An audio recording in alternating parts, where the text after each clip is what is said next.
Hello everyone, this is my run on DFFOO Global Act 3 Chapter 8.2, and this run is going to be a no boss turn run featuring a party of Kain, Terra and Penelo. This run took me quite some time to adjust because I really wanted to do a no boss turn run in the first place, and there are a few challenging parts of this run that require attention. The chief of which is the Jecht Bomber plus attack that the boss can do. This happens twice in the fight. The first when the boss transitions from phase 1 to phase 2, and the second when the boss hits 49% HP on phase 2. You don't want to get hit by either of those because it will be a run ender. You can potentially tank the attack with defensive calls such as Warrior of Light, but I really didn't want to because first of all, that attack also cleanses the boss of all debuffs, and it also deletes your turn, which will likely lead to the enemies getting a turn. So for no boss turn run, I really wanted to complete the fight without letting the boss use Jecht Bomber plus. So a little bit of adjustment is needed, but I think this is fairly straightforward once you get the hang of it. To start off, I reset until I get a turn order of Kain starting first, followed by Terra and then Penelo X third.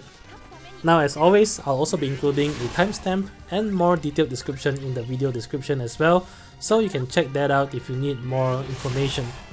Kain is required to start first because I actually wanted to get Kain's BT plus up first, and then I have Terra use the Cid Raines base call to bring Kain's turn back, so that I can then launch Kain into the air. This will allow me to at least have Kain lancet for the vast majority of the fight while his BT plus aura is also up. This would then mean that when Penelo finally gets her turn right here and she starts using her S1 and S2 and dancing away, every time she gets an action, you also get a lancet from Kain, which helps to whittle down the Yu Pagodas HP. Penelo has one roll and one roll only, and that's to charge the summon and force meters. It is already fully charged here, but I'm just using up the rest of her S1 and S2 just to get additional chip damage from Lancet before I swap her out. For this to work, you do need Penelo at a minimum of force level 10. I don't actually think you need anything higher than force level 10, so that really only requires 5000 enhancements point. For reference, my Penelo is at force level 13. Once Penelo is out, I then have her use the Seymour LD call. Seymour LD call is pretty useful here because not only does it debuff all enemies, it also delays all enemies by 2 turns, and this gives you the additional leeway to set up the rest of your attack before any of the enemies ever gets a turn. So once she's dry, then I swap her out for the Garnet Friend support, and I go Peridot Thunder Flash into BT plus.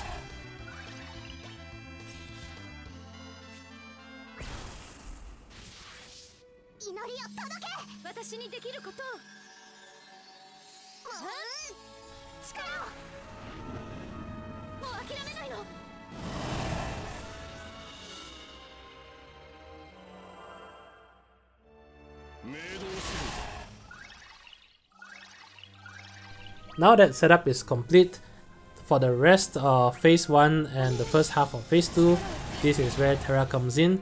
So I start her LD into Meltdown spam here. In my opinion, when you're in phase 1 and you need to kill off the Yu Pagodas, the better attack of course to use would be Terra's Meltdown, since that has splash damage. But once the first set of Yu Pagodas go down, I think it's actually better to use Meteor on the boss, because Meteor does slightly better single target damage versus Meltdown, which specializes more in splash damage. Once the Yu Pagodas go down right here, from here on in, you don't really have to pay a lot of attention to the Yu Pagodas anymore.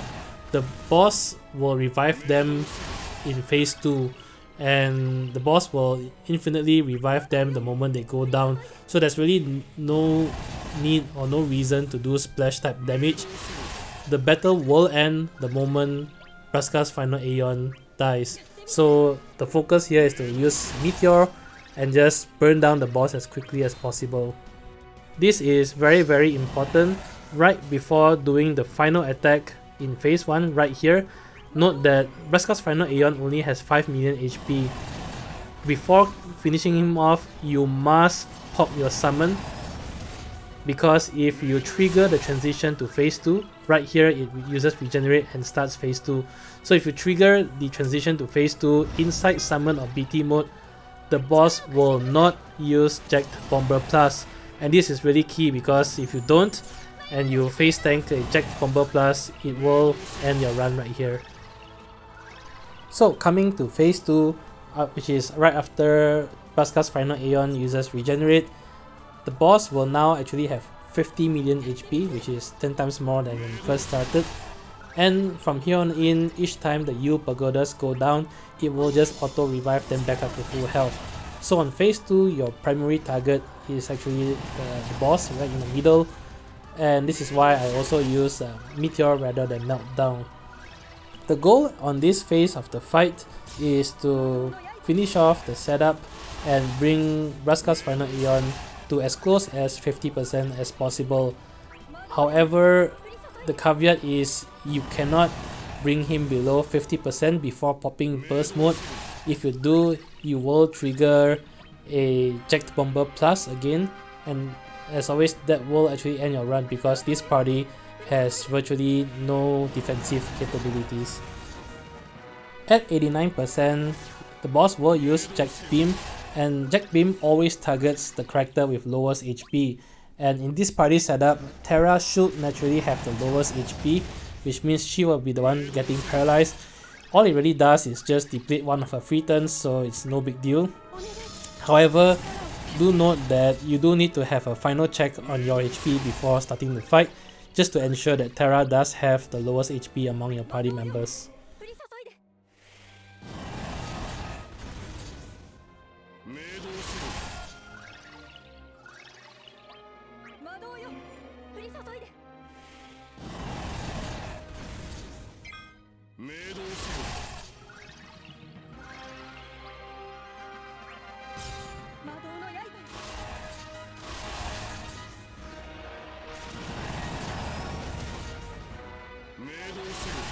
Alright, so right here where Terra has or is about to finish her free turns, I still have one more LD with Terra, but I'm actually not going to use it.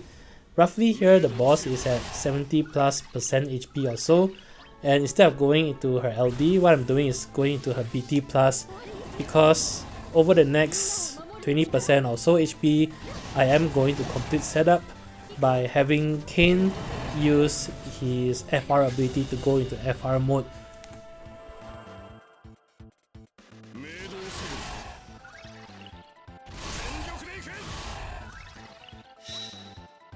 Very nicely here, Kain comes back. So here, before I trigger his FR, what I'm doing is using his LD and then using the General Leo LD call. On hindsight, actually it is a big mistake to use General Leo LD call here, because I forgot that I'm actually going to use Meteor with Terra. I think any other call ability is fine, especially one that boosts the HP damage. So anyway, I go into FR with Kain, and then I will have Kain leap into the air again.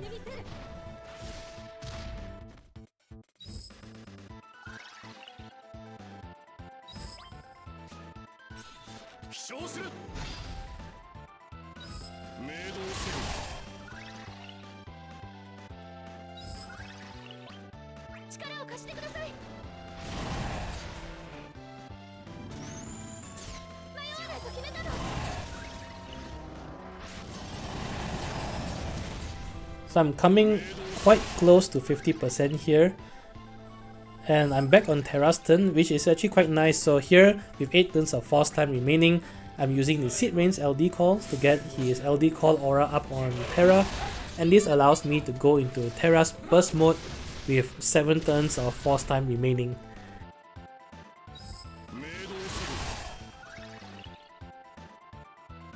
So I am at 51%, which is I guess as close as I'll ever get. So let's go.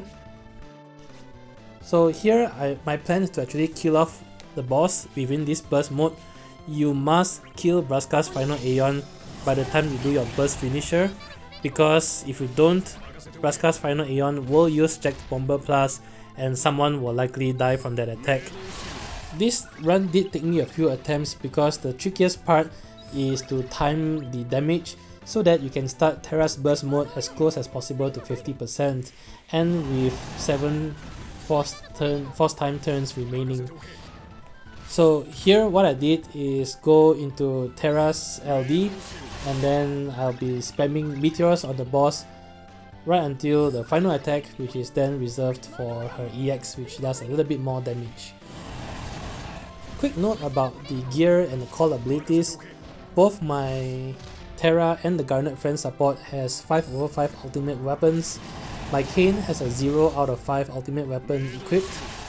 And in terms of call abilities, the Cid Raines LD call is pretty mandatory. The Seymour LD call, you may potentially make do with some other call that can delay the enemies, such as Cloud's LD call, or if you think you can fit in the turns, you can opt for a debuffing call instead. The general Leo LD call actually isn't ideal because I'm not actually using single target attacks in this stage, so instead of general Leo LD call, you should actually be using another call ability on Kain instead.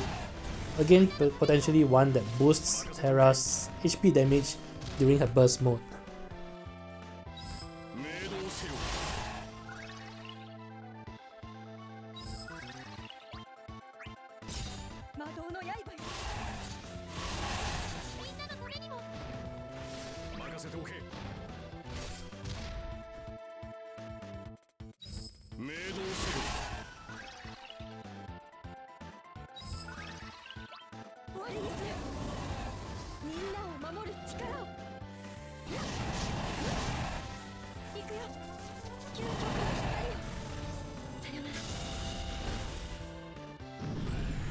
Anyway, that's it for this run.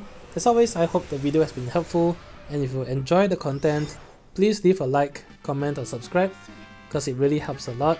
Till then, I'll see you guys in the next Shinryu stage. Bye!